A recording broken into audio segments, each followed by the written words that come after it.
Hello everyone, and welcome to Power Apps Portals Tips. My name is Nicholas Hayduk, and this is tip number 111, different names for the same thing. If you've been in the Microsoft Business Applications world for any length of time, you'll know not to get too attached to any particular name of a product or feature, because there's a good chance it will get changed at some point. However, the change in name is often nothing more than just that.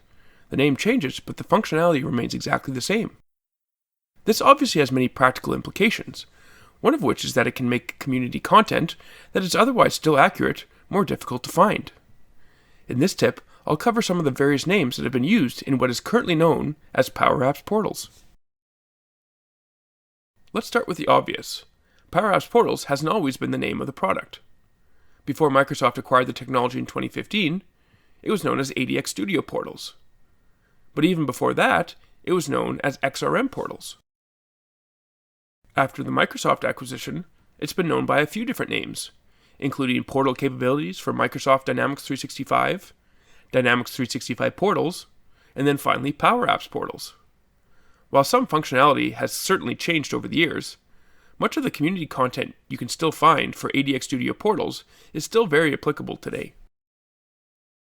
One of the most recent changes is to align with the renaming of entities to tables within Dataverse. This has resulted in the change of entity permissions to table permissions. Entity forms are now known as basic forms, web forms are now advanced forms, and entity lists are now just simply lists. However, as with any renaming process, the conversion isn't instant. I think that for quite a long time you'll still see the old names in the product. So it's good to know which things are the same, since the functionality is still identical, which means that any community content about these features is still relevant, including many of the tips in this series.